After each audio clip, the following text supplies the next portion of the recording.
de alguma forma, para ajudar as empresas neste momento, porque muitas empresas precisam. E, eventualmente, essa experiência única que a HMA tem, que eventualmente é trazer essa metodologia de Harvard, e trazer, de alguma forma, algumas ferramentas que tenham uma aplicabilidade para os empresários nacionais e trazendo também a experiência do Vale do Silício, que, de alguma forma, é trazer a inovação para as empresas, é trazer ferramentas, é trazer, eventualmente, ferramentas certas. E nós temos como convidado hoje o Edne.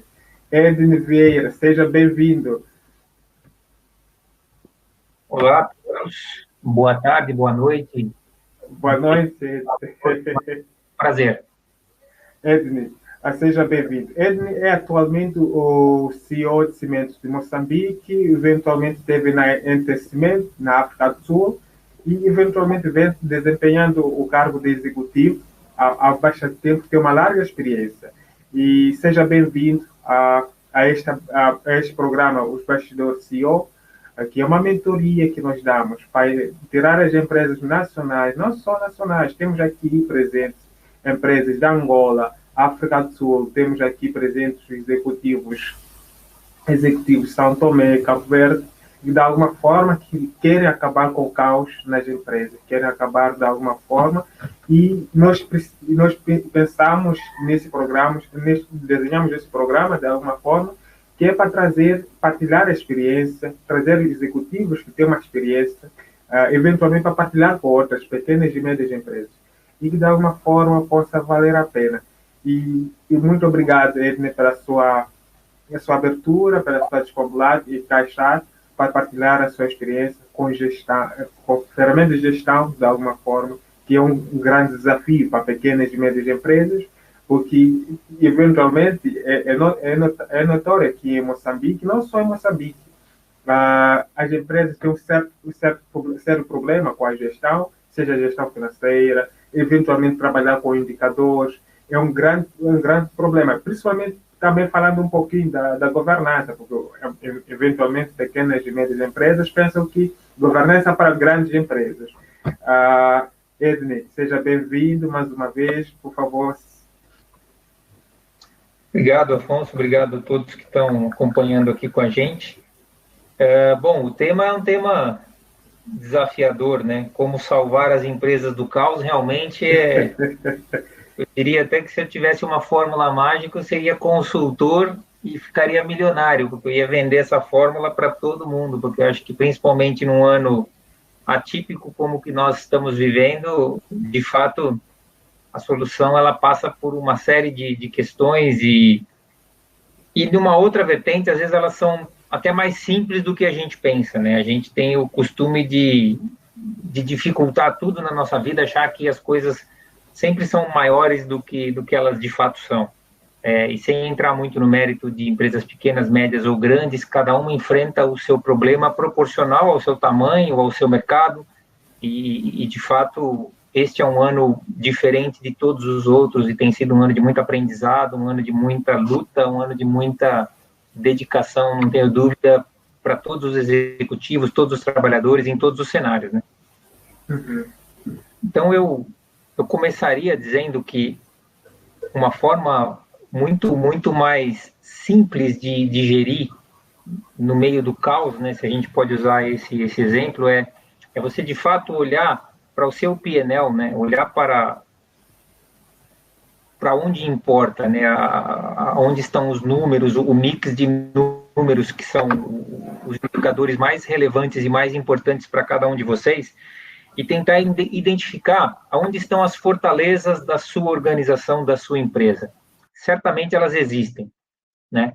Não existe como a gente falar de um ambiente onde uma empresa não tenha uma fortaleza. Eu não sei se estão todos me ouvindo, porque eu vi que o Afonso acho que caiu. Estão todos me ouvindo? Eventualmente, está nos ouvindo. Ok, perfeito. Todos os bastidores.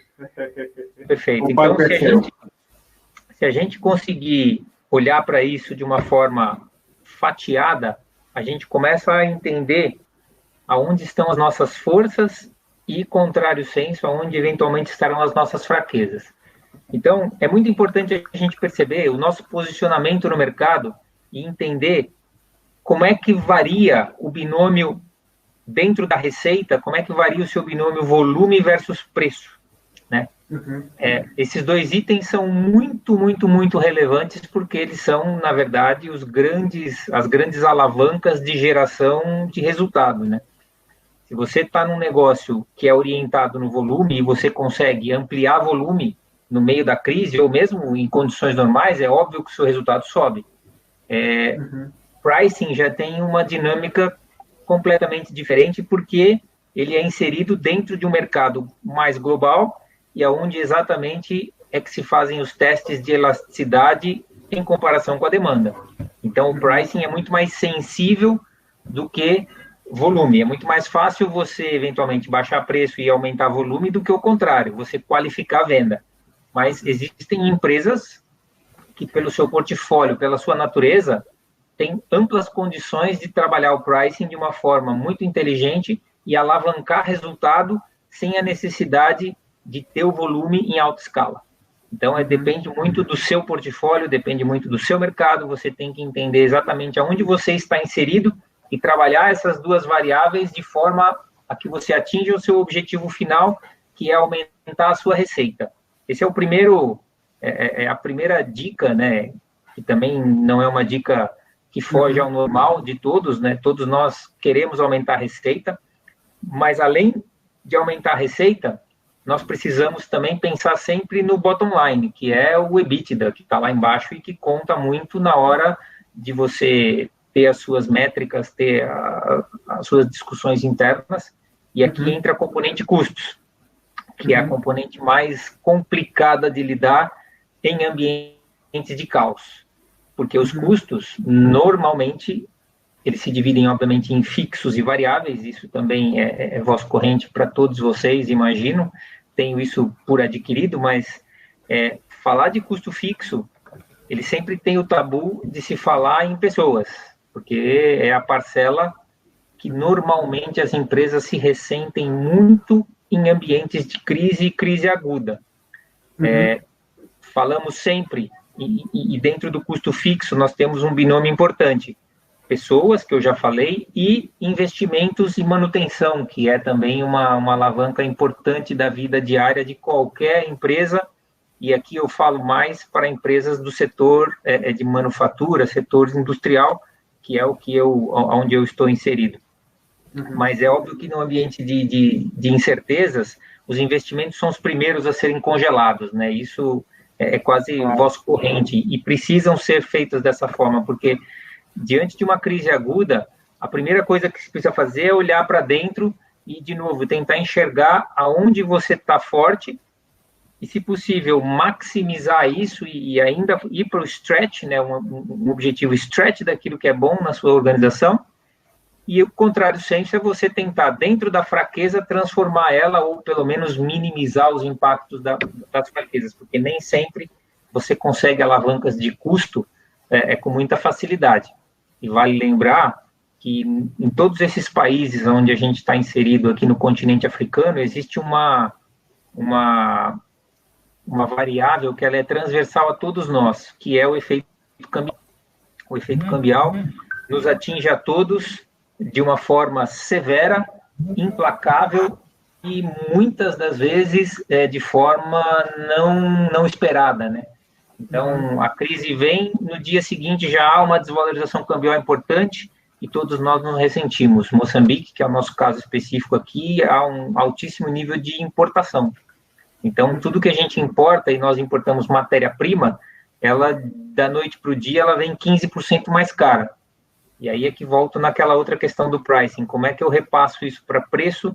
Não é uma tarefa muito simples, dentro de estados de emergência, dentro de uma pandemia, que também foi um cenário completamente novo para todos, né? Não é uma coisa que as pessoas estudaram e sabiam. Acho que vai ter muito livro aí escrito a partir de agora, como gerir a empresa numa pandemia, enfim, vai aparecer um monte de guru por aí, mas eu insisto nisso, que é olhar e tentar entender o seu P&L e aonde você vai focar a energia, porque a energia vai ser escassa também. Lembre-se que no momento de crise você não tem aquela pujança que normalmente uma organização tem. É uma organização muito mais receosa, mais conservadora, mais com freio puxado, né? E a gente tem que ser assim, porque o momento exige. E tudo isso para desembocar onde? Que naturalmente você vai ter dois grandes cenários para olhar.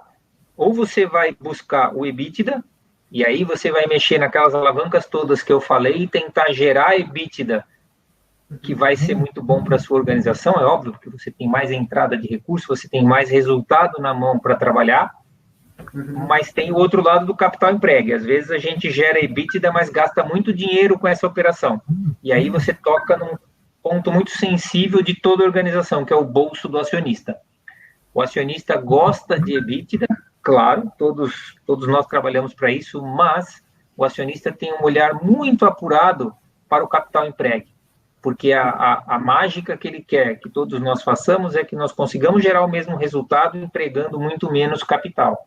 E aqui vale dizer todas as alavancas que existem por trás do capital de giro, ou capital empregue. E aqui eu preciso fazer essas distinções, porque o meu português do Brasil tem umas variações aqui, que eventualmente o português de Portugal tem um outro entendimento. Eu vou tentar, na medida possível, falar numa linguagem que não fique mais complicada. E aqui sim tem um trabalho muito importante para fazer, porque na crise é onde você consegue gerir muito bem o seu capital empregue.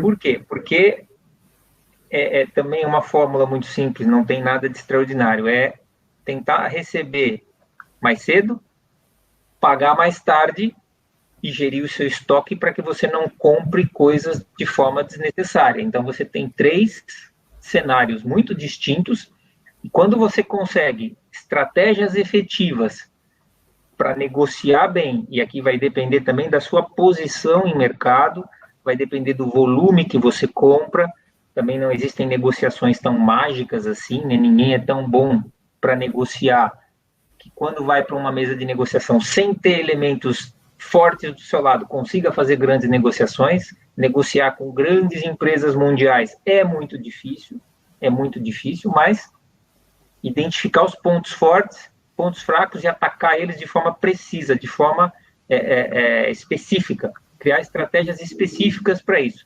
Na nossa empresa, a gente diz que o momento é de você se preparar para o pior e manejar para o melhor. Então, é saber que a gente vai entrar numa tormenta, então você prepara tudo que você tiver que preparar para aquela tormenta, mas durante a tormenta você tem que ter habilidade e flexibilidade para conseguir manejar e buscar as oportunidades, porque elas seguramente aparecem. E é nesses momentos que você vai olhando as situações todas que vão acontecendo e você vai identificando as possibilidades e vai capturando aqui e ali, e você vai conseguindo sobreviver mesmo num ambiente de crise e de crise aguda. Então, é muito importante o olhar para o capital empregue, porque no curtíssimo prazo, o caixa é muito mais importante do que a própria geração de resultado final. Porque sem caixa e sem dinheiro, nada mais acontece. Se você sufoca o seu caixa, você não tem como comprar mais matéria-prima, não tem como produzir, não tem como vender. Então, num ambiente de caos, eu diria que o mais importante é você virar suas baterias todas para a proteção do seu caixa. Olhar os seus compromissos de curto, médio e longo prazos e tentar fazer com que o curto vire médio, o médio vire longo e o longo vire longuíssimo. Porque num ambiente de pandemia como nós vivemos, é difícil as empresas esperarem que vão conseguir receber com muita facilidade. Depende, obviamente, sempre ressalvando isso, da sua força dentro do mercado. E, obviamente, grandes conglomerados, grandes corporações têm poder maior de influência e de posição dominante e podem, sim, aí exigir um pagamento à vista, antecipado, que acontece muito e em determinadas situações não tem muito o que fazer. Então, é todo um jogo de negociação, mas muito importante não perder de vista esse curto prazo, porque ele é a tua alavanca que vai fazer com que você consiga gerir todo o resto. Essa visão, eu vejo muita empresa ainda procurando muito resultado, sem se aperceber que, de fato, o resultado só vai poder ser gerado se você tiver um step antes, né? Você tem que olhar, de fato, para a saúde do seu caixa, para que você possa ter um curto prazo mais tranquilo e você possa ter, inclusive, opções. Porque também quem tem dinheiro no meio da crise consegue, obviamente, negociar melhor. Se você tem mais de um fornecedor, você consegue condições de pagamento, você consegue condições de preço mercadológicas que são mais acessíveis para você naquele momento. Então, é como dizer, gerar uma vantagem competitiva para você poder aplicar no mercado e, enfim, dentro das regras do mercado e da regra do jogo, dentro da lei, fazer valer a sua possibilidade daquilo que você tem de força para conseguir os resultados superiores e os resultados melhores e tentar esperar que a crise passe o mais rápido possível, né? Porque ninguém gosta de viver tanto assim em crise. Então, esse é um primeiro ponto muito importante, que ele é relacionado pura e simplesmente às linhas do P&L, né? Que são as linhas mestras da tua geração de resultado, que vai desembocar ali no bottom line, que é tão importante para todas as organizações. Mas se a gente puder falar um pouquinho também sobre outras circunstâncias, que acho que são importantes também dentro do ambiente de crise, porque tudo isso não depende só do CEO, né? O CEO não é o mágico, e eu já disse isso aqui logo no começo, se eu tivesse uma fórmula mágica, eu virava consultor e ficava milionário. A gente depende do time, né? A gente depende das pessoas que nos cercam. Então, é muito importante a gente, num ambiente agressivo como esse, e nós temos vivido isso, você precisa dos seus comandados, você precisa do seu time junto com você o tempo todo. Então, eu uso aqui as duas palavras que são importantes para mim, que é engajar e energizar.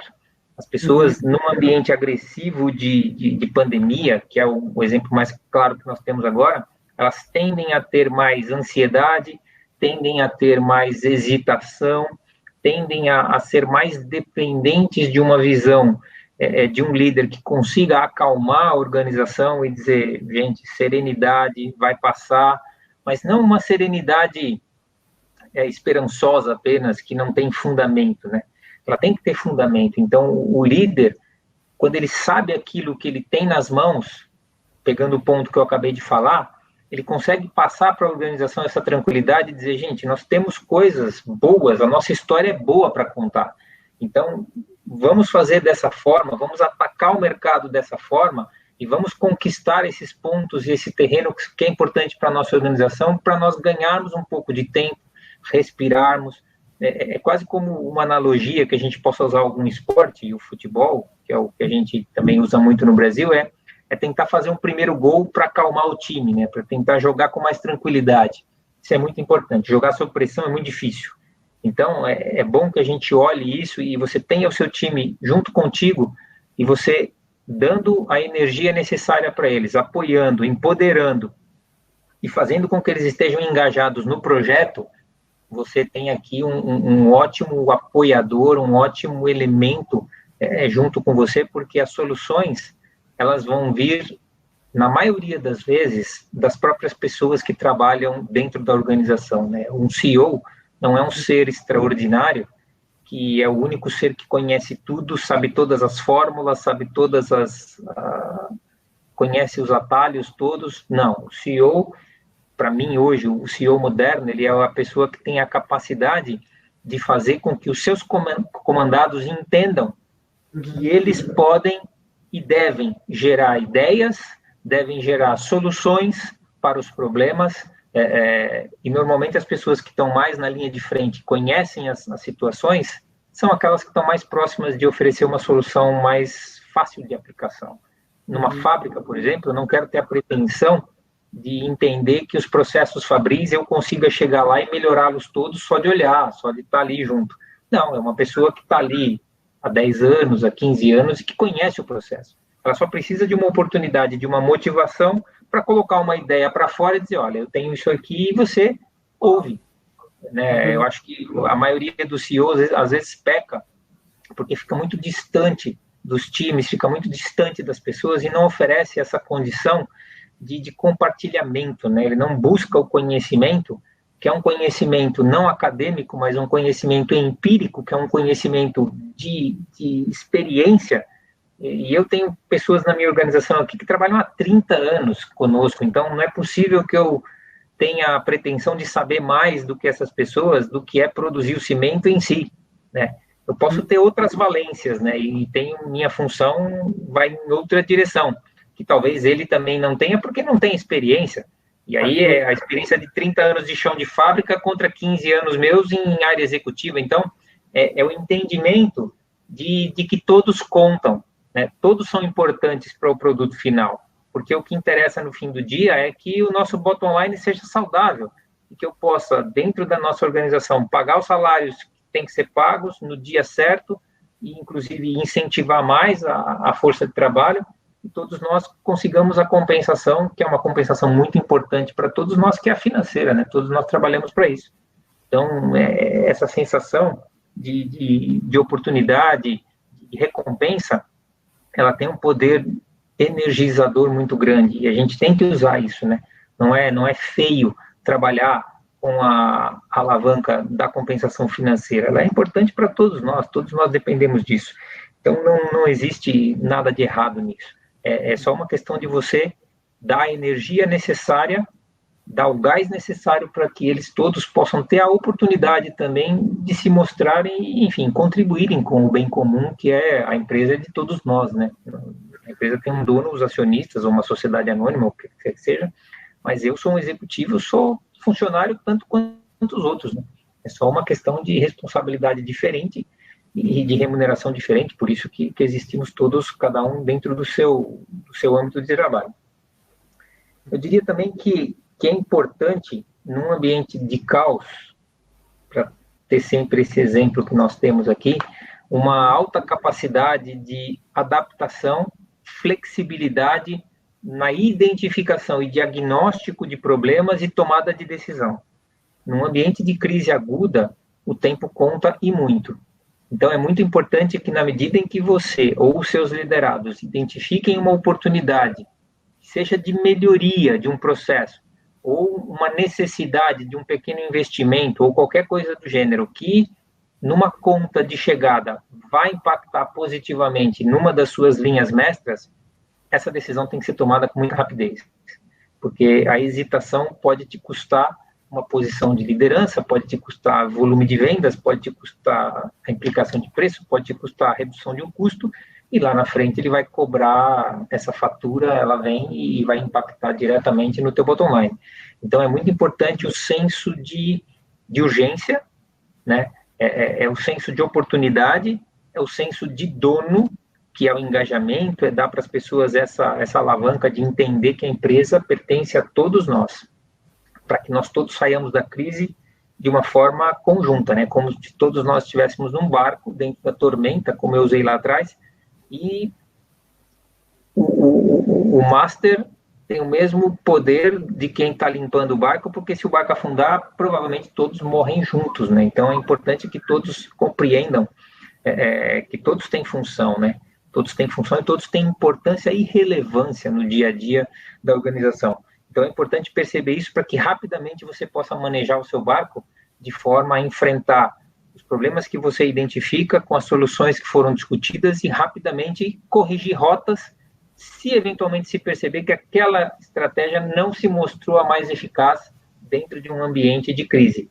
Não é feio também retroceder, nada disso. O que importa, de novo, no final do dia num ambiente de fair competition, é você vencer o seu competidor ou a empresa que está competindo contigo de uma forma leal, de uma forma correta.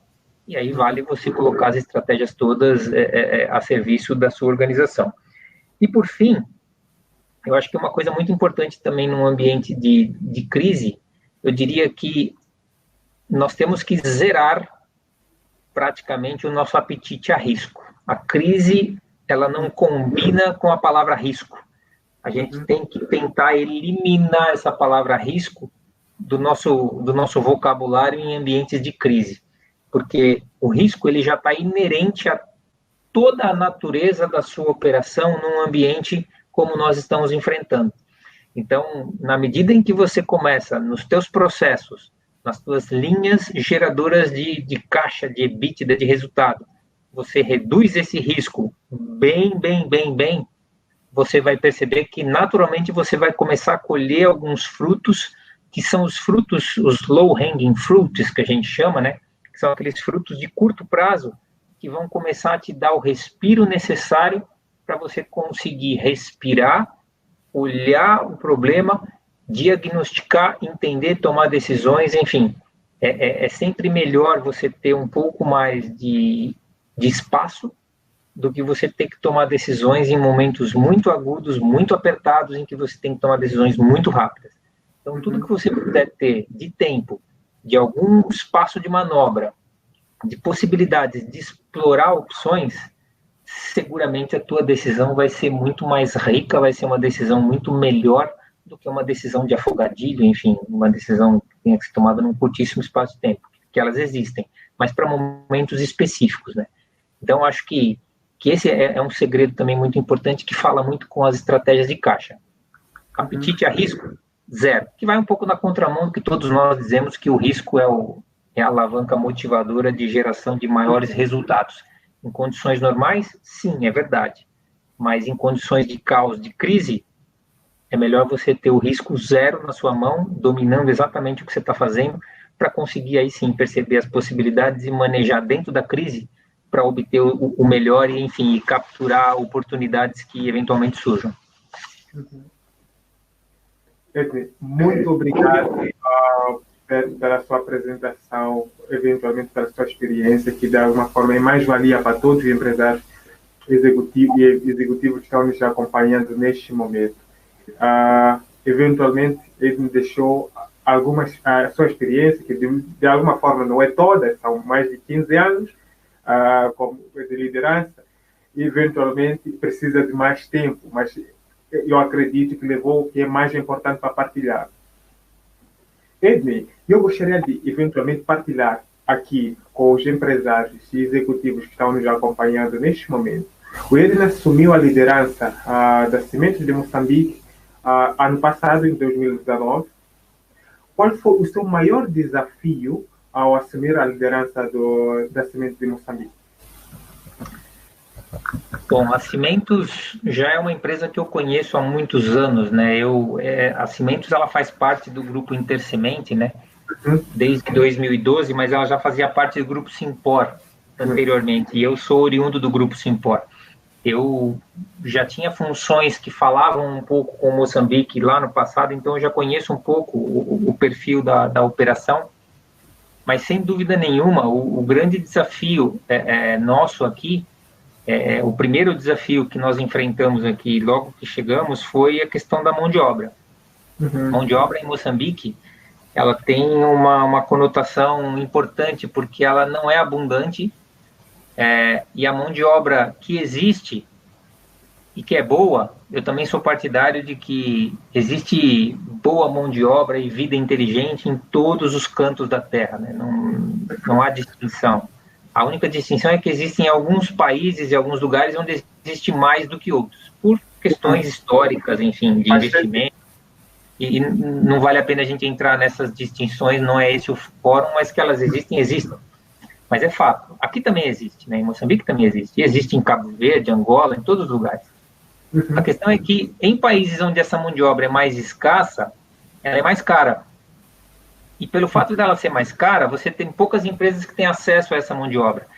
E não raro você vê que as grandes empresas, quando aparecem nesses ambientes, elas não estão muito pensando em formar líderes para o futuro, formar pessoas, pegar jovens e transformar os jovens. Elas já querem os líderes prontos. Então, ela é como ir pescar no aquário, né? Elas não pescam em alto mar, elas pescam em aquário. Então, logo que a gente começou aqui, nós tivemos ali pelo menos uns 4 ou 5 posições chaves nós perdemos para outras grandes empresas em Moçambique que estavam começando a operar. E de fato, foi um desafio grande para nós conseguirmos reequilibrar a nossa posição, porque a empresa vinha apostando muito num conceito que eu, particularmente, e aqui é um paradoxo, apesar de eu ser um expatriado, eu acho que a expatriação em Moçambique, ela tende a não ser muito efetiva, pelo alto custo que ela tem. Então, nós invertemos um pouco a nossa estratégia e passamos a tentar apostar em pessoas locais. Então, nós fizemos uma mudança, começamos a apostar um pouco mais no conteúdo local, em mão de obra local, e tentando também ter um pouco de paciência para que isso desse certo. E a nossa estratégia foi boa, porque A gente conseguiu tirar gente que estava ali parada há um tempo e começou essas pessoas a desabrocharem e começar a entregar resultado melhor. Então, isso foi bom de ver, desmistificar algumas coisas que vinham do passado e pronto, foi bom para nós porque a gente conseguiu implementar uma estratégia que deu certo, né? E eventualmente, olhando nesse ponto, que eventualmente que foi esse desafio que teve, que da mão de obra em Moçambique, e esse reajuste que tiveram que fazer, qual é o impacto, e de alguma forma, como que isso contribuiu para a governança da semente de Moçambique? Eu acho que isso tem total, tá no centro de você ter uma estratégia de engajamento que seja vencedora, né? Porque na organização, o impacto é muito grande quando você promove um quadro interno, né? Em termos de você energizar a tua organização, em termos de você engajar as pessoas, começa a dar um sentimento de oportunidade que às vezes as pessoas não têm. E as pessoas começam a ter visões de mais longo prazo e justamente começam a trabalhar na cabeça delas algo que eu acho que é importante para as organizações, que é o comprometimento com o longo prazo. Eu costumo dizer aqui que nós, a partir de um certo momento, só vamos perder funcionários que eventualmente não queiram ficar conosco. É pensar que a gente tem que atingir um nível de comprometimento tal com os nossos funcionários que eles tenham que ser apaixonados pela semente de Moçambique, pelo trabalho que a gente faz, de forma que eles levantem todo dia e vão para a empresa pensando que eu quero fazer a diferença e essa empresa me permite fazer a diferença, né? E eu estou contente aqui, estou feliz, eu não preciso de nada além disso. E tentar reduzir ao máximo casos que eventualmente aconteçam. Agora vem os projetos todos do norte aí, e quando você fala de ExxonMobil, fala de Total, às vezes praticam salários impossíveis de se competir. E eu não tenho nada contra isso, não tenho problema nenhum contra isso. Se eu perder por uma questão financeira, que também acho que eu mesmo, se uma empresa dessa me oferecer 3 vezes mais que eu ganho, olha, eu preciso ser muito altruísta para dizer não, né? E todos nós somos assim. Mas o que me dói mais é quando você perde por pouco, né? Você perde por um aumento, não vale a pena, e você diz, puxa, ali eu falhei, né? Eu podia ter feito alguma coisa para ganhar essa pessoa de outro jeito. E nesse momento, eu acredito que eventualmente executivos e empresários que estão nos acompanhando sofrem um pouco disso, que eventualmente detectou no seu primeiro ano. E neste momento, há empresários que eventualmente precisam repensar a sua estratégia, conforme ele mencionou há alguns minutos atrás, quando estava a fazer a sua apresentação, e precisam repensar na sua estratégia de negócio, no seu business plan. Eles precisam fazer esse turnaround. A questão é, seria estratégico, neste momento, dar um passo atrás, seria 2 passos para frente, ficar, neste momento de pandemia, replanejar seu business, ver o que funciona, o que não funciona? Eu acho que sim. Eu acho que a pandemia, ela mudou, ela tem alguns componentes importantes para serem analisados. A pandemia, ela não tem raça, cor, credo, gênero, ela é a mais democrática que existe, porque ela atinge a tudo e todos, né? Ela não vê fronteiras, ela não vê o tamanho do cheque, ela não vê a cor da nossa pele, ela não vê nada. Não vê o país onde a gente vive, enfim, ela vai colhendo e ceifando todo mundo que ela encontra pela frente. Isso faz com que as empresas e as próprias pessoas, né, houve um derrubar aí de sonhos, de planos, de projetos de alto grau, né, em todos os níveis. E acho que o mercado como um todo está tentando ler e redesenhar como é que essas coisas vão voltar. Eu ouço muito falar sobre o novo normal, o novo, como é que as coisas vão funcionar, uma pressa em falar sobre digitalização e tudo mais que isso traz, né? Acho que, de alguma forma, as coisas podem não ser tão, assim, aceleradas, né? Por isso que eu acho que vale a pena as empresas olharem para dentro de si e, de novo, entenderem quais são as suas fortalezas que são essas as fortalezas que vão garantir o seu curto prazo. Você precisa apenas sobreviver nesse ambiente de crise, que é o mais importante num primeiro momento. Claro que tem empresas que estão nadando de braçada, como a gente diz no Brasil, empresas de tecnologia, empresas de alimentos, essas empresas estão ganhando dinheiro, e com uma boa razão por trás disso, né? Não há nada de errado em ganhar dinheiro, em até maximizar os seus lucros, porque em ambientes de crise, é assim, uns perdem, outros ganham, né? E a economia também, ela se ressente e precisa que assim seja. Não é possível todo mundo perder ao mesmo tempo. A gente falou um pouco sobre crash, puxando lá o crash da Bolsa de 29, foi um ambiente onde muita gente perdeu ao mesmo tempo, mas aqui é um pouco diferente. Então, acho que vale a pena a pessoa perceber o mercado onde ela está inserida, se é um mercado mais complexo nesse ambiente, porque é um mercado que desidratou totalmente de atividade econômica, como, por exemplo, o turismo. O turismo é um mercado complicadíssimo nesse momento. As empresas aéreas, as companhias aéreas.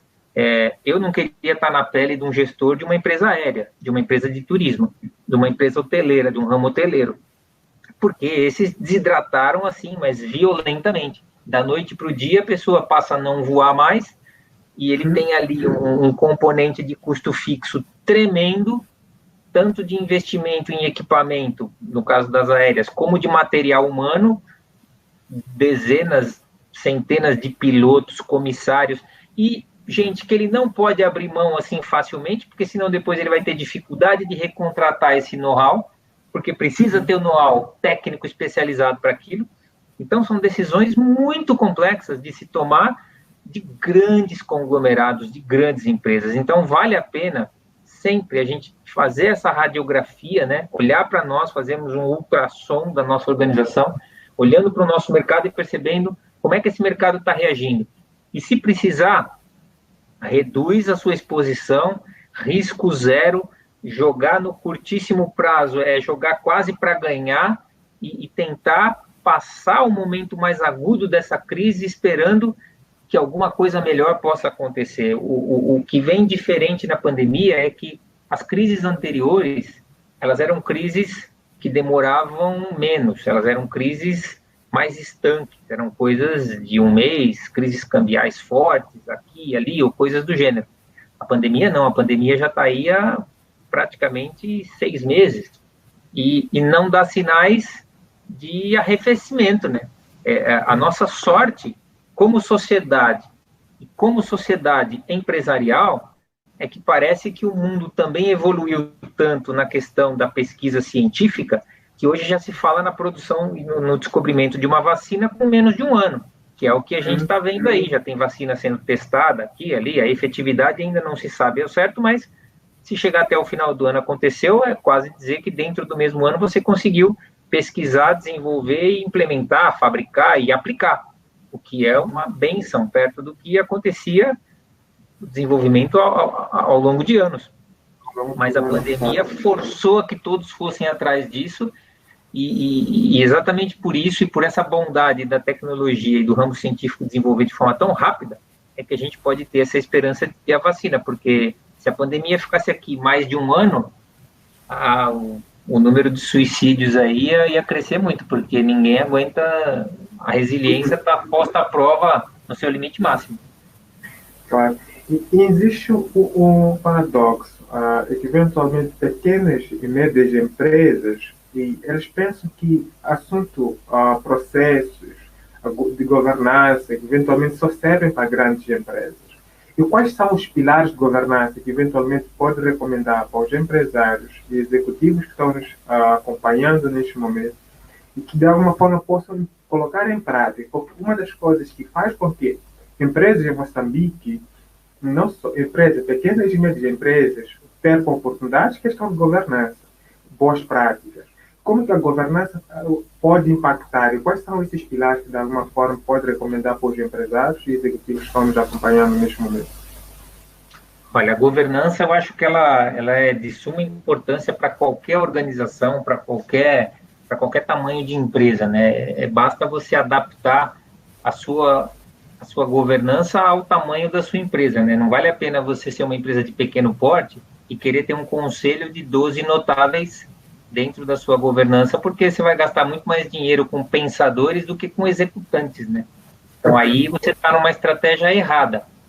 Mas eu acho que vale a pena você sempre se posicionar no sentido de que, independente do tamanho da sua organização, as regras da governança têm que ser aplicadas no sentido de que você tem que ter um fluxo de decisões muito bem claro e definido, né? As pequenas organizações têm o defeito, às vezes, de estar tudo na mão do dono. Então, o dono toma todas as decisões, então ele, às vezes, não consegue se abstrair de uma posição de dono para executivo para perceber que, às vezes, é a questão de você dar um passo para trás e 2 para frente, ou ter alguma ousadia de dar 2 passos para frente e tentar conquistar um terreno, conquistar mercado. O dono, às vezes, ele hesita, e eu entendo todas as razões por trás disso, porque ele vai dizer, mas o dinheiro é meu, o risco é meu. Né? E aí, de novo, a gente volta àquela questão da válvula do risco. Né? Então, acho que é importante as empresas e as organizações pensarem nisso. Como é que é o seu processo de decisão? Como é que os executivos se relacionam com os acionistas? Existe algum anteparo entre esses dois entes, que são muito importantes, entre quem tem o dinheiro e quem executa as estratégias para gerar a recompensa deste próprio dinheiro? Né? E está sempre atento. Hoje em dia, a internet tem dúzias e mais dúzias de material, quilos de material sobre governança corporativa, que podem ajudar as pequenas empresas a não ter um investimento tão grande em fazer grandes projetos de cultura organizacional, sendo que isso não se paga para uma pequena empresa. Mas você pode, sim, recorrer a fórmulas que outros já percorreram e aplicar isso num modelo bem mais enxuto, mas num modelo que tenha regras claras, regras que obedeçam ao compliance e à ética empresarial. Eu acho que isso é fundamental para a saúde do país, eu diria, né? Eu acho que Moçambique está precisando de uma entidade que olhe por isso, uma entidade supraempresarial que consiga aglutinar os empresários, aglutinar empresas, e que essas empresas que pensem da mesma forma, de que fazer negócios com ética são sempre mais recomendáveis, porque e a ética aqui eu não estou falando só de problemas de corrupção, não, estou dizendo de ética concorrencial, de ética no mercado, de competir de forma justa, correta, fair. É um conjunto de atitudes, né? Não é simplesmente a corrupção que está envolvida. A corrupção é um elemento mais gritante disso tudo, mas esse já por natureza e por default nem se fala, né? Não pode. Então é importante, porque os empresários, microempresários, médios, grandes, que fazem com que todo esse ambiente de negócios em Moçambique seja um ambiente propício, primeiro, para atrair investimentos. O país precisa atrair investimentos. O capital estrangeiro é o que financia Moçambique. Sem isso, não tem como. A economia de Moçambique não consegue, não é autossuficiente. A partir de 2024, com o gás natural, vai ser uma outra história, né? Aí vem dinheiro que vai irrigar bem a economia, enfim, pode ser que ali Moçambique saia um pouco desse cenário mais restrito, mas é muito importante que as empresas tenham, sim, um ambiente interno e que possa reverberar para o externo, que pense, sim, que as boas práticas de governança são muito bem-vindas e são muito importantes para que as pessoas saibam que o processo de decisório tem uma feição, ele caminha dessa forma, porque também é onde não há regras, há caos. E caos é indesejado na gestão das empresas. E falou muito bem, porque eventualmente, e esse é um dos desafios dos empresários, saber quais são os processos, quais são os sistemas eventualmente instalados dentro da empresa.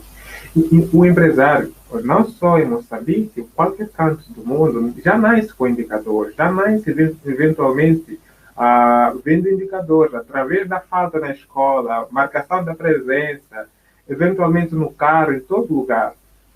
Mas existe um desafio que é trazer esses indicadores dentro do negócio, é ter eventualmente esses indicadores. Como que o empresário pode trazer esses indicadores? Quais são os passos que eventualmente o empresário precisa ter de gestão dentro da empresa, para eventualmente ter o controle do caixa, fluxo do caixa, ter tudo isso? Porque é um verdadeiro desafio para os empresários. Nota, o que acontece com pequenas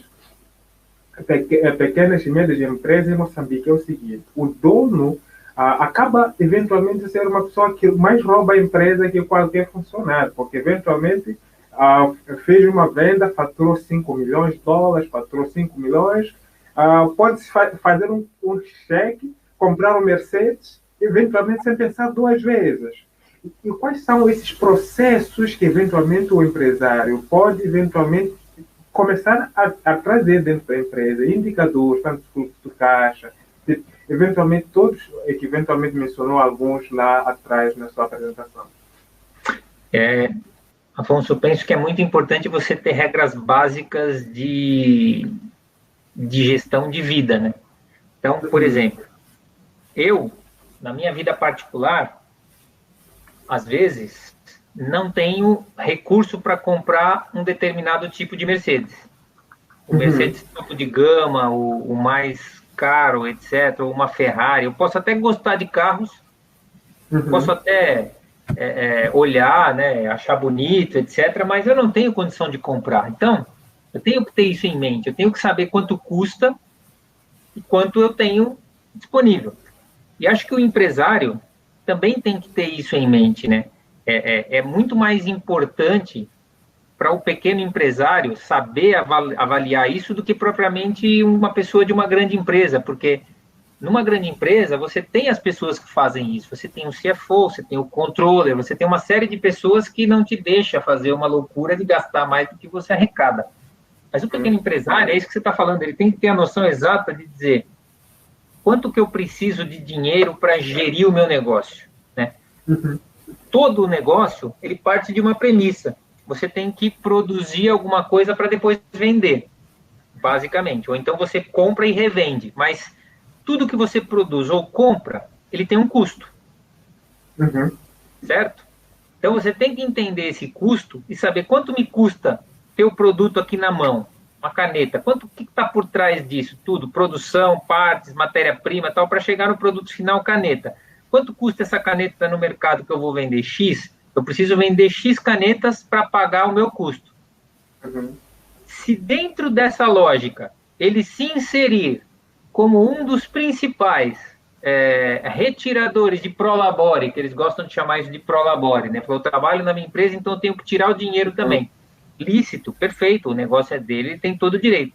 Só que se ele começar a tirar muito mais do que ele consegue produzir e vender para ter o negócio dele saudável, aquele negócio não é sustentável. Em algum tempo ele vai perder o negócio. Então ele tem que ter noção de perceber qual que é, primeiro, o que eu falei, quanto custa, quanto ele pode vender e quanto sobra, né? Quanto tem ali na sobra, que é o dinheiro que ele teria disponível para ele. Dentro daquele dinheiro, ele tem que começar a tomar decisões de disciplina. Quanto que eu preciso para viver? Eu tenho X. Quanto que eu preciso para viver? Se o que ele precisa para viver é mais do que o X, ele tem um problema nas mãos. Ou ele tem que aumentar o X, ou ele tem que reduzir o que ele precisa para viver. E aqui ele tem que achar equilíbrio, porque ele também não pode adaptar a vida dele a 100% do que ele tem de resultado, porque senão também não é sustentável, porque a vida das empresas, ela é de sobressaltos. Em algum momento você tem um problema, precisa gastar mais aqui, precisa gastar mais ali, e você tem que ter alguma sobra. Então é importante, quem tem uma pequena empresa, perceber exatamente isso. O que me custa todas as vezes, quanto que eu consigo de receita e ver o que está sobrando aqui no meio. Disso que está sobrando no meio, o que eu preciso para viver? X, ok. O resto já é default que vai ficar na empresa. Agora, disso que eu preciso para viver, eu preciso mesmo de tudo isso? Ou eu posso ainda reduzir e ter um prolabore mensal que não seja grande o suficiente para consumir uma boa parte dos recursos que sobram na empresa, e isso tem que estar aqui na volta de 20%, não mais do que isso, da sobra mensal, por exemplo, né? Porque ele tem que ter o resto para poder pensar em investir e crescer o negócio, como eu disse, tentar fazer com que ele venda mais canetas para conseguir ter mais gordura, para conseguir ter mais Prolabore. Então, tudo está nessa feição. Ele tem que esticar de um lado, vender mais, esticar do outro, ter menos custos para poder sobrar mais. E isso ele só consegue fazer investindo, ele só consegue reduzir custos de produção, por exemplo, às vezes, investindo numa máquina com tecnologia mais moderna, gastando menos energia elétrica, enfim. Então, a lógica, ela passa por isso, ela é muito simples. Você não pode gastar mais do que aquilo que você tem de recurso.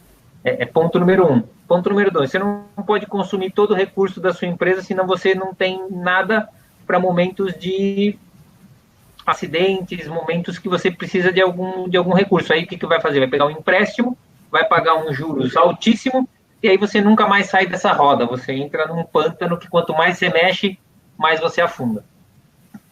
Interessante. Nesse pensamento, existem empresas, seja grandes empresas, médias empresas, ou de pequenas empresas. Quais são os indicadores que devem ser levados em consideração para, eventualmente, para ver se ainda é possível projetar, eventualmente, se ainda é possível recuperar uma empresa ou não, e, eventualmente, qual é a curva de tempo que o empresário, o executivo, precisa, eventualmente, com base nesses indicadores, eventualmente, para saber se vale a pena investir nessa empresa ou não? Bom, é assim, tudo é muito proporcional ao tamanho da empresa, ao tamanho de dívida, esse tipo de coisa, né? Mas existe uma métrica muito normal para todas as grandes empresas, isso a gente aplica na nossa aqui também. Quando a gente pega um empréstimo no banco, o banco normalmente vai nos exigir que você tenha não mais do que 5 vezes o volume da dívida para o volume de EBITDA que você gera. Você tem que ter uma geração de resultado que seja capaz de pagar a sua dívida, porque senão você está em default, né? E é isso que eu dizia, o exemplo vale para quem é pequeno e vale para quem é grande. Ninguém empresta dinheiro, sendo que na métrica ele olha e fala, mas espera aí, a sua geração aqui está muito acima, né? E por isso que eu falava dos 20%, porque o 5% é um elemento que traz, dentro dessa métrica, que você tem que ter ali comprometido mais ou menos 20% da sua receita, do seu orçamento, daquilo que sobra. E o universo temporal, para mim, ele nem é tão importante assim, porque os mercados são muito dinâmicos, né? E Moçambique, por excelência, é um mercado muito dinâmico. Na nossa indústria, é extraordinário perceber que o crescimento do mercado de cimento, por exemplo, não tem nada a ver com o crescimento do produto interno bruto, que não tem nada a ver com a inflação, um indicador não fala com o outro. Então, a lógica é você sempre perceber, eu pelo menos trato assim, ano a ano, tentar entender como é que a gente vai crescendo ano a ano, porque é a métrica que mais toca ao meu negócio no dia a dia. Se eu vendi mais esse ano do que eu estou vendendo no ano passado, é sinal de que eu cresci, eu fui bem. Então, tá ótimo. Mas o PIB cresceu muito mais. Mas não importa, porque se o mercado não cresceu, como é que eu faço? E poder de compra, no final do dia, é o que faz a pessoa ir lá comprar o cimento ou comprar qualquer produto. Então, eu diria mais para que o empresário tenha uma noção clara de saber quanto a dívida que ele tem em relação à geração de resultado que ele tem, se no tempo que ele olha, ele acha que esse tempo é suficiente para que ele consiga se manter com aquela disciplina para gerar aquele resultado para poder pagar a dívida dele, porque aí sim ele volta a ter possibilidades e liquidez para poder reinvestir, ou a dinâmica própria de mercado favorece a ele pegar um empréstimo, enfim, eu não sou contra empréstimo também, estou acabando de pegar um. Empréstimo é bom porque ele para mim, também a fórmula mais barata que existe de você financiar seu negócio, que é com o dinheiro dos outros.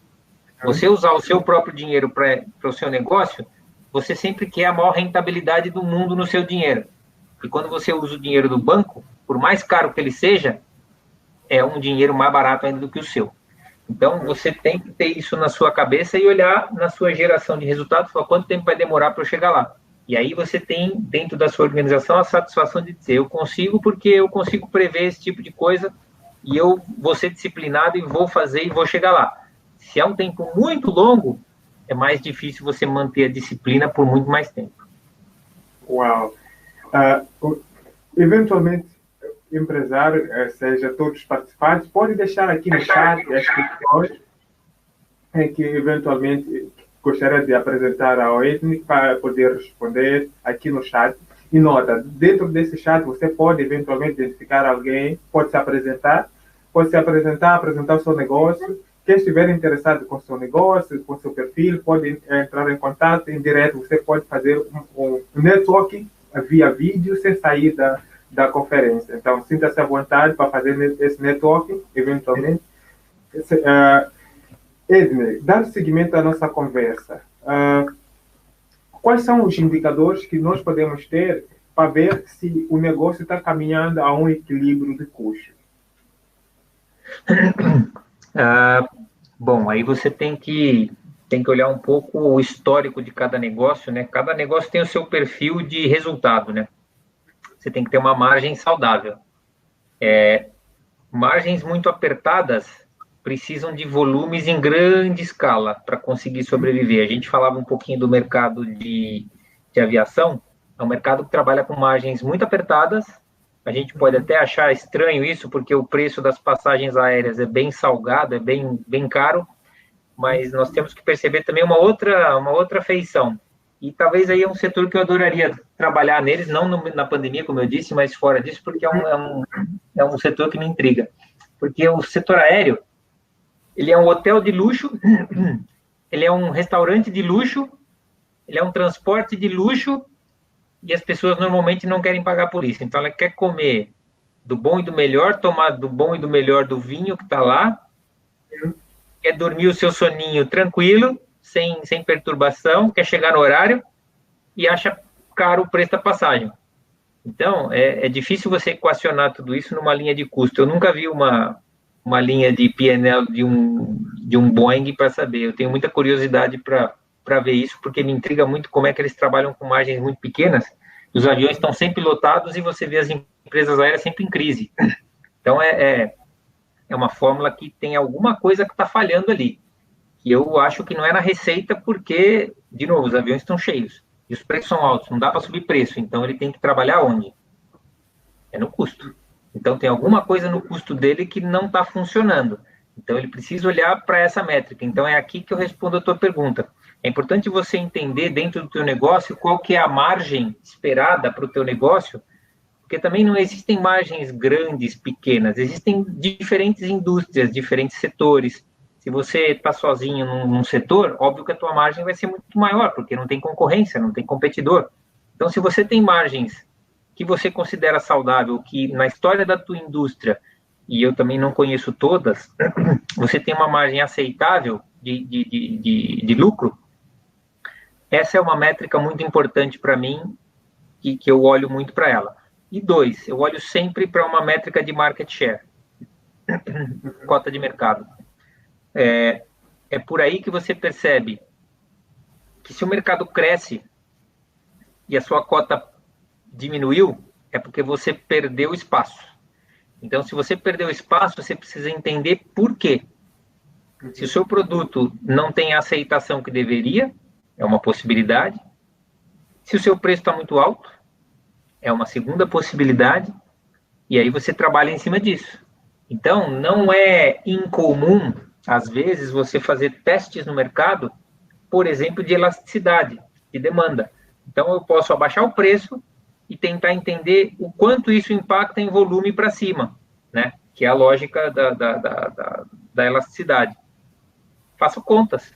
Às vezes, vale mais eu vender mais barato e vender muito mais do que eu vender mais caro e vender menos. É uma questão de fazer conta. Às vezes, a gente não faz conta. Nós tomamos decisões sem fazer contas e saber como é que esse resultado impacta no teu EBITDA, na tua margem, que no final do dia é aquilo que sustenta teu negócio. Uhum. Obrigado. Em jeito de fecho, neste momento, conforme mencionou, Moçambique é um mercado atrativo para vários países, vários mercados. E falamos um pouquinho dos processos, falamos um pouquinho de gestão, mas nós encontramos neste momento para pequenas e médias empresas, tanto para as grandes empresas também, que eventualmente já nós, em vez de nos preocuparmos com um perfil, já temos que adicionar mais outro perfil, que é dos investidores. que é stakeholder. Como que uma empresa, pequena e média empresa e grande empresa, como que ela pode se manter eventualmente atrativa para esses dois perfis? Bom, Moçambique, eu acho que ela tem algumas coisas que precisam ser corrigidas, né? Moçambique precisa, como eu falei anteriormente, Moçambique precisa muito do capital externo, Moçambique precisa muito do investimento estrangeiro. E esse investimento estrangeiro precisa de um ambiente saudável de negócios. E um ambiente saudável de negócios, ele pressupõe juros aceitáveis, ele pressupõe segurança jurídica, e ele pressupõe alguma proteção ao risco da volatilidade de capitais. Então, é muito importante que Moçambique trabalhe muito nessas linhas para que esse capital possa entrar, irrigar a economia e as empresas possam crescer em cima disso, porque a economia, ela gira em cima de um ciclo. E eu acho que o ciclo, às vezes, de Moçambique é um ciclo vicioso porque ele para em algum momento. Ele não se retroalimenta. E aonde que ele para? No altíssimo percentual de desemprego que existe em Moçambique, né? Nós temos a contrário senso, nós temos um altíssimo nível de emprego informal. Então, o que acontece? Muita gente trabalha no mercado informal e não recolhe impostos, não está empregado, não tem a seguridade social, uma série de problemas que, socialmente falando, vão impactar no país lá na frente. Então, importa é que se crie um ciclo virtuoso, onde você consiga gerar emprego, que as pessoas possam ter renda, pagar impostos, reinvestir essa renda no seu próprio bem-estar, que significa dentro da própria economia, e que essa economia possa gerar mais frutos, mais renda, mais emprego, e assim você começa a crescer o bolo. Moçambique precisa crescer o bolo. E crescer o bolo não significa apenas e tão somente descobrir jazida de gás, jazida de carvão. Moçambique é abençoado por isso, né? Mas está num ponto que isso não é o suficiente. Você precisa agora andar a próxima milha. Você precisa transformar isso tudo em qualidade de vida e possibilidades dentro da economia para os moçambicanos, porque os moçambicanos é que são, no final do dia, os consumidores. São eles que consomem o cimento, são eles que consomem celular, que consomem internet, que consomem alimentos, que consomem vestuário. Então, isso tudo precisa ser canalizado de uma forma a que renda gere renda, receita gere receita, e isso seja virtude, não vício. E é isso que precisa mudar um pouco, né? As empresas precisam ter essa segurança, precisam ter esse aliado maior, que é o governo, para criar condições de fomento, em condições de as empresas receberem esse aporte, esse investimento, traduzirem isso em oportunidades e que isso gere emprego na ponta, porque é difícil você pensar num país mais próspero sem emprego. Muito difícil, muito difícil, muito difícil, muito difícil. Eu também não estou aqui, não quero resolver todos os problemas de Moçambique. Se eu tivesse essa condição, eu faria com muito gosto, porque amo a terra e amo estar aqui, mas são ciclos, né? E ciclos de muitas gerações. Não é tão simples assim, não é tão fácil. Mas acho que, pelo menos começando, as pessoas entendendo que isso precisa ser feito e fazer da forma correta, eu acho que já ajuda bastante a gente ter uma visão de futuro bem mais otimista. Muito obrigado pela participação, muito obrigado pelo seu contributo. É uma honra contar consigo, é uma honra sempre contar consigo. Eventualmente, jeito de fecho, qual é o conselho que gostaria de partilhar com os empresários que neste momento estão nos acompanhando, que estão nos acompanhando desde o início, e jeito de fecho? Olha, no Brasil a gente tem um ditado que diz assim, se conselho fosse bom a gente vendia, não dava, né? Mas acho que o importante é, primeiro de tudo, tenham calma, sejam serenos, tenham serenidade na sua tomada de decisão, sejam coerentes nas coisas que vocês fazem. É importante, quando você toma uma decisão, aplicar regras claras e regras transversais para todos, né? Não pode haver exceção, né? As exceções têm que ser muito bem trabalhadas. porque senão você corre o risco de perder credibilidade, e credibilidade é uma coisa muito importante num ambiente de crise aguda. E tenham fé que a coisa vai melhorar, né? Eu até acho que, em algum momento, quando a gente retomar, pode até ser que as economias retomem de forma mais rápida do que se esperava, né? É óbvio que, de novo, são muitas indústrias, muitos setores distintos, uma é diferente da outra, mas é ter um pouco de senso de solidariedade, um pouco de senso de empatia, para que o empresariado consiga se ajudar, né?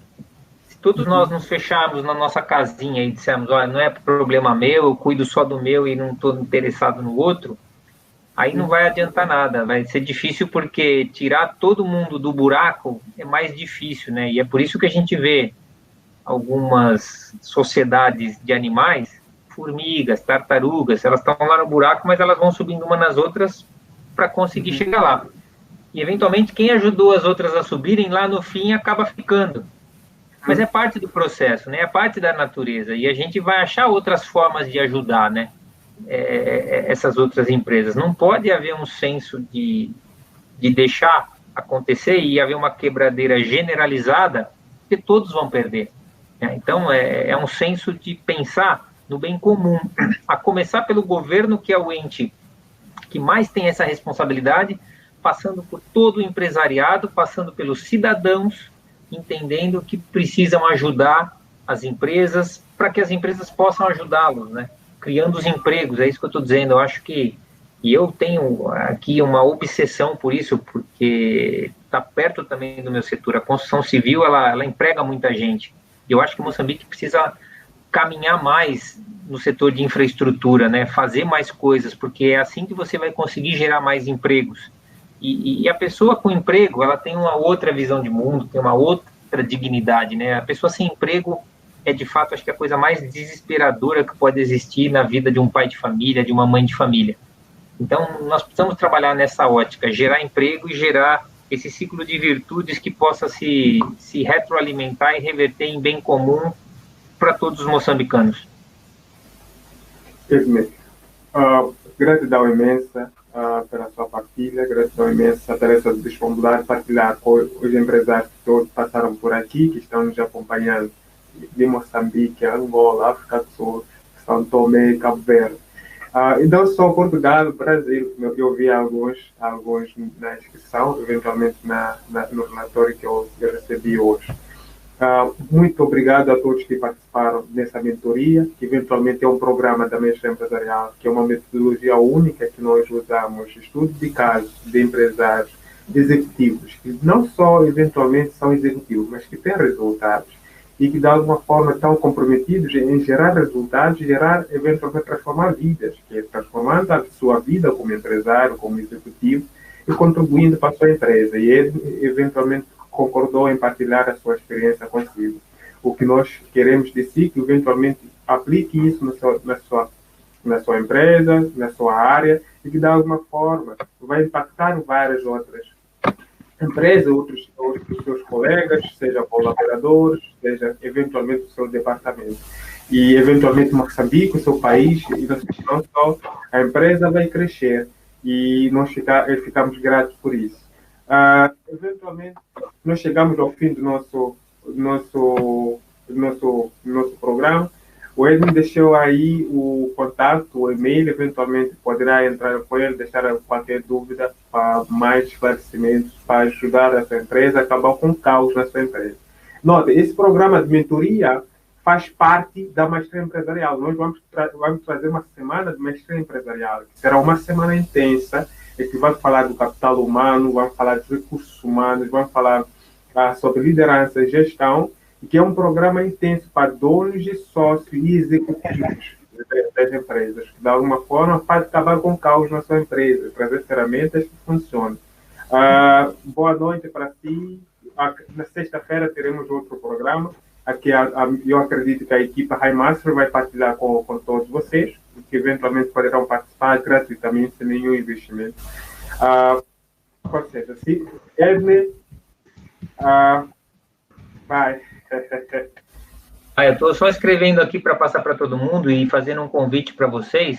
que em setembro nós teremos um evento grande aqui, que vai ser todo virtual, que se chama Cimeira Lusófona de Liderança. Então, está envolvendo pessoas do Brasil, de Moçambique, eu vou estar lá também, de Portugal, Cabo Verde, Angola.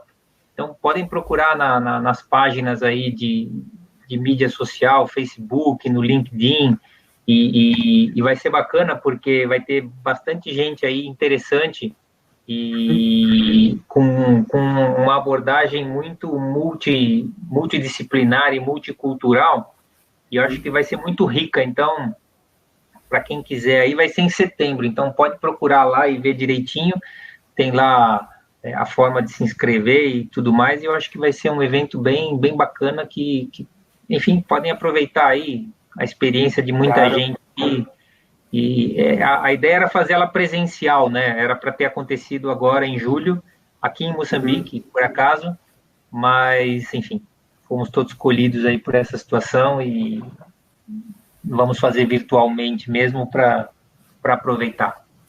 Claro, é um evento extraordinário. Está lá a Marlene, a da Bela Chat.